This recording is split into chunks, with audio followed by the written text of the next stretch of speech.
Network Entertainment.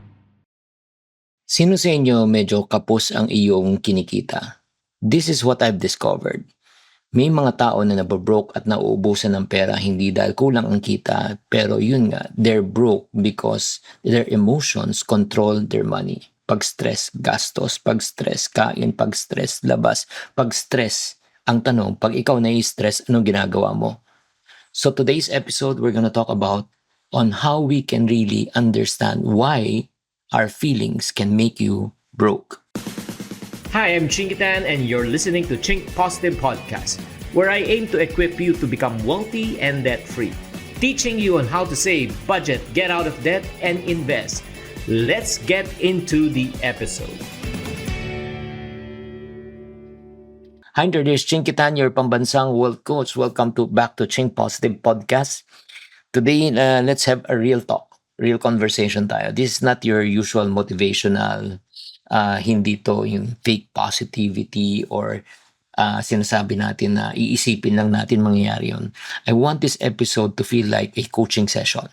Because what we're going to talk about is something na medyo mahirap pag-usapan and some people avoid talking about it. And honestly, money problems are not income problems, but most of the time, it's an emotional problem. I know na, talaga, problema ko lang talaga, Chinky, ay pera eh. Kung dagdagan mo lang kita ko, mawawala yung mga financial problem ko. Well, yun din naman sinabi mo dati, di ba? Naalala niyo yung unang kita mo, di ba? Yung unang kita, di ba, minsan napagkakasya, minsan may sobra pa. Nung lumaki ng kita, nagkulang na, nagkautang pa. So think about it. Have you ever asked yourself and then promise yourself, ay hindi, promise, pag ako ay kumita na ng malaki, mag-iipon na ako. Nung nangyari yun, nung nagkaroon ka ng bonus na malaki, inipon mo ba? Saan napunta? Gusto mo sabihin ko sa iyo, saan napunta? Napunta yan sa online shopping, random expenses, sa food delivery, sa impulse buying, at sa travel.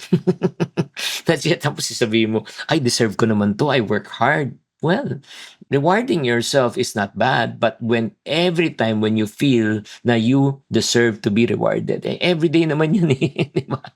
And the problem is this, if you depended on feelings can change every single day. Pero alam mo kagandahan, yung habits will never change. Kaya nga, it's very important, no? Na kailangan tanungin mo yung sarili mo, di ba? Are you going to trust in your habit or are you going to trust in your emotion? Kasi pag emotion siya, it's unreliable. It feels powerful in the moment kasi nga na-inspire ka. Like for example, magkatapos mo manood ang mapakinggan itong podcast, sige, simula ngayon, mag-iipon na ako. Then suddenly, ano nangyari? May nagyayalan sa'yo. Nawala na, distracted ka na. Diba? You go back to your old ways because you trust in your emotions. However, if you trust in your habits, anong habit natin? Kunyari, ang magiging habit na natin is this, income minus savings equivalent to expense. Yan ang habit natin. Pag tayo ay kumita, unang gagawin natin ay mag-iipon. Pag ginawa mo siyang habits, maniwala ka. Magbabago yan, di ba? Sa totoo lang, lahat naman tayo ay we are creatures of habit. The question lang, what type of habits do you develop? Do you develop a good habit or do you develop a bad habit? Yun ang dapat sagutin. Like for example, gumastos na hindi ka nag-iisip.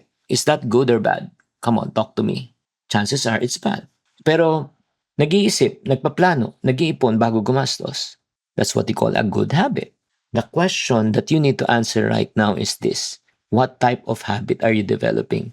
Are you developing a good habit or a bad habit? So para malaman po natin, let's do a quick self-check. Again, magpakatotoo tayo. No judgment, this is all about awareness. Question number 1. When you feel stressed, what do you usually do? Yung totoo, kumakain ka ba? Nire-reward mo ba yung sarili mo? Or do you rest? Do you reflect? Do you pray? Or do you spend? Question number 2. When you receive an extra money, extra income, what's your first instinct? Mag-save? Mag-invest? Or i-reward ang sarili? Sasagutin ko ba? Number 3.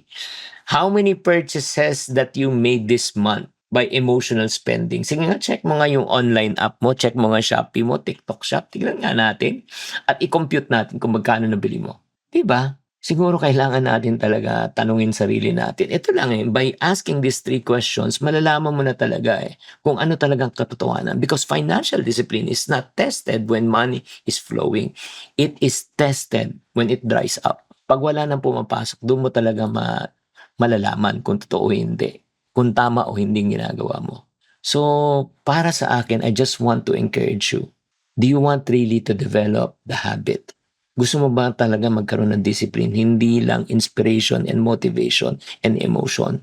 You have to change your way of thinking. That discipline is not punishment. Discipline is all about responsibility.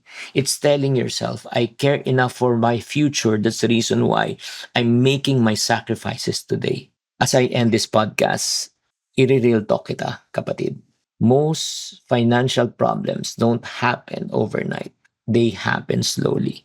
Again, when emotion takes control, maliliit na binibili, bumili ng coffee, bumili ng favorite drink, kumain, diba, travel, diba, emotional decisions, repeated daily, alam mo mangyayari niyan? It's harmless from the start. Once you pile it up, it becomes dangerous and scary. So as I end this podcast episode, let me ask you, what is one habit that you want to change today in order for you to change from a not so good habit to a good habit? Kaya next time when you want to make a purchase, pause and ask, am I buying this because I need it? Or am I buying this because I feel good when I purchase this? This one question can completely change your financial life. And that's for today's episode of Chink Positive. If this episode really helped you, please do me a favor. Don't forget to share, like, and subscribe. Stay focused, stay disciplined, and stay Chink Positive.